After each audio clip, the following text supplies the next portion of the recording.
You see something in someone, you may care about them, and you're like, listen, there's a speck there. Well, that's a judgment that, hey, there's something that's inhibiting you, that's hurting you, that's keeping you from being the best version of yourself. And these are judgments that we can make. The world doesn't like that, though. The world says that anything we conclude is simply an opinion. Like, this is your opinion, this is my opinion, this is what you think, this is what I think, like they're all of equal value, but they're actually not. God is saying that some things are good for us and some things are not. There's this sense that when we align with what God says, that relationships can get fixed and that good relationships can even get better. I've seen this play out in many other people's lives over the years too, who've taken this same course, stepping away from religion and tasks and trying to earn God's favor, to just saying, God, how can I cultivate a deeper connection with you? And how can I be like you? How can I listen to your word and follow what you say and put your principles into practice? And that's where this passage in Matthew 7 comes in. Matthew 7 describes for us some relational principles that can make things better. And it's embedded in the larger context of what's called the Sermon on the Mount. The Sermon on the Mount is Jesus' sermon of chapters 5 through 7, where he's dealing with a whole host of different things. He presents the priorities that make sense, that bring our lives to a better place. He presents the best practices for how we handle situations. He talks about godly values and healthy attitudes. And he also presents here in chapter 7 how we deal with difficult people. And that's interesting because it's telling us that no matter how spiritual we are, no matter how much we know the Bible, no matter how hard we try to do the right things in following the Lord, inevitably there's going to be relational friction and tension in our lives. None of us are exempt from that. And Jesus comes along and says, but there are ways you can deal with that. There are guidelines that if you implement them, you'll go to a better place and have a much better likelihood of a better outcome. So let's dig a little deeper into this passage. Let's look at verse 1. Do not judge, or you too will be judged. For in the same way you judge others, you will be judged, and with the measure you use, it will be measured to you. Now, we looked at this in week 1, this whole idea of do not judge. It's something that's very much misunderstood in our culture today. It's presented as this blanket prohibition, it seems, to judging, but that's actually not what's happening here. In fact, the context is very clear here that just a few verses later in verse 15, that Jesus comes along and says there are actually false prophets and true prophets. That we have to make a judgment as to what is theologically true and theologically false. There is good fruit and there is bad fruit. There are good trees and there are bad trees. These are value judgments. It's like something is right and something is not right.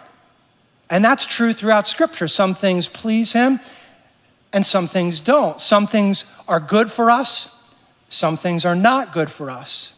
Even in this passage, we see it call us later to seeing, identifying, and helping remove a speck in a brother's eye. It's like you see something in someone, you may care about them, and you're like, listen, there's a speck there. Well, that's a judgment that, hey, there's something that's inhibiting you, that's hurting you, that's keeping you from being the best version of yourself. And these are judgments that we can make. The world doesn't like that, though. The world says that anything we conclude is simply an opinion. Like, this is your opinion, this is my opinion, this is, what you think, this is what I think, like they're all of equal value, but they're actually not. God is saying that some things are good for us and some things are not. And so the bottom line in all of this is that making judgments about what is right or wrong theologically or relationally or spiritually is part of healthy living. And it's also part of being God's people. But of course, this raises the question, what does it mean, do not judge, if it's not a blanket prohibition to making value-based judgments? What Jesus is looking at and speaking about, we mentioned last time, it's more about attitude, having a judgmental attitude, approaching people with a legalistic, harsh, and condemning attitude of being a fault finder. This is something that just devastates us personally and damages relationships. And there's two reasons God says, don't be a fault finder. Don't become that kind of person. First of all, fault finders develop a reputation that negatively impacts their lives. So first of all, we need to avoid being a fault finder because we're always developing a reputation, and that reputation is going to impact our lives. Jesus says here, in the same way you judge others, you will be judged.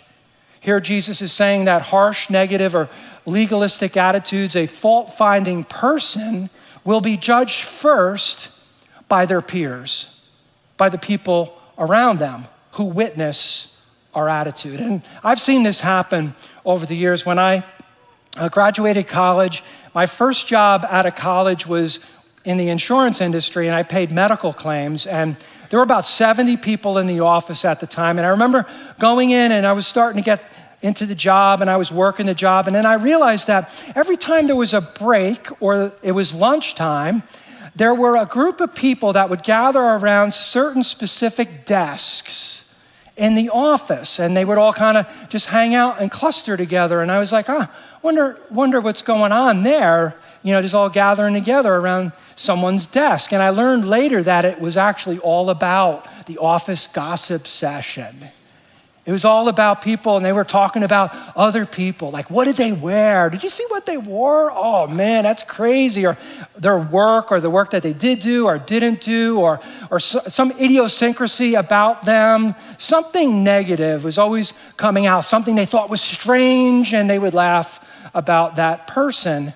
And so this was happening, and I realized two things, kind of two takeaways in my mind that I noticed. The first is that these people thought that what they were doing was perfectly fine because other people joined in with them, that they had support from other people, that it seemed to validate the fact that, hey, we're just kind of talking about other people. It's not that big a deal.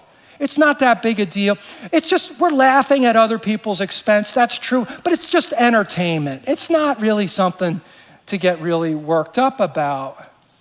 And they didn't realize, secondly, that they were blind to the reputation that they were developing from the huge group of people who weren't clustering around their desk. That they were getting a reputation as negative people, as fault finders, as gossips, and others noticed this, and it made things harder for them. It made work harder to do.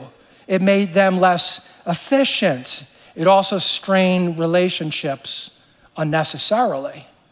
And this is why Jesus comes along and says, we need to be super careful about having a critical spirit or being a fault-finding type of person.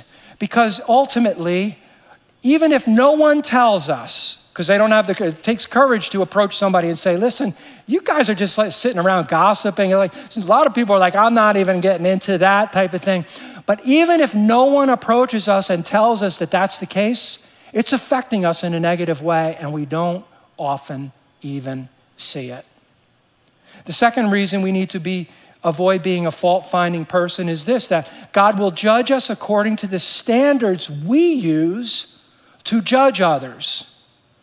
God will judge us according to the standards that we use. Verse 2 says, the measure you use will be measured to you. Here, the judgmental and harsh person is not judged by their peers, but they're judged by God. And God will call every one of us into account when we have a harsh attitude. For the times that we've not shown grace, for the times we've not shown mercy or patience, for the times where we went on the attack or we kind of moved into this sense, which religious people tend to do, of righteous indignation. It's like the reason I'm harsh on you, the reason I'm firing on all cylinders at you. The reason I'm beating you down with my gigantic King James version is I just want you to know you're so off, and we just beat people down and we think we're doing it to honor God, when in fact our harsh attitude is actually dishonoring to God. And righteous indignation is not really an excuse for being unloving or treating people poorly. This is something that people don't realize, that is a reputation God doesn't want us to have. James puts it this way when he says, brothers, do not slander one another. Anyone who speaks against his brother or judges him speaks against the law and judges it. When you judge the law, you're not keeping it, but you're sitting in judgment on it. There is only one lawgiver and judge, the one who is able to save and destroy. But you, who are you to judge your neighbor? You see, instead of keeping God's royal law of love, instead of keeping Jesus's law of love, where we're to love our neighbor, we're to love our brother, we're to love our sister, where we're even to love our enemy. Instead of keeping God's royal law of love, we judge that law applies to other people, but it's invalid for myself. Because here's the thing, I'm dealing with a vampire. I know exactly how to respond to the vampire. And the first thing that comes to my mind is 100% not love. I got other things in mind for them. And we judge the law of love as invalid to ourselves. We expect it from others, but sometimes we take ourselves off the hook. And so the very best thing we can do is first to entrust our vampires into God's hands, to entrust them because God's got this. He is just and he is righteous and he sees everything perfectly clearly. But while we do that, we also need to resist the tendency to see ourselves as the judge and the jury, to see ourselves as someone who basically can make decisions about other people that we see clearly and that our vision is not obscured in any way. We need to make sure that our attitude is not wrong, that it is not harsh, that it is not condemning, because we don't want to get on the wrong side of God's judgment, who is not going to allow that slanderous person, harsh person to go their own way, and ultimately they find themselves off the hook. But here's where Jesus introduces the next step. The next step in the process of addressing difficult people. We read this in verse 5. It says, first take the plank out of your own eye, and then you will see clearly to remove the speck from your brother's eye. This is interesting. There is a place for addressing our vampire. And it is appropriate for us to identify a speck, something in their lives that is hurting us, that it is appropriate to address problems that we have with others, and removing that speck becomes something that can be healthy and positive.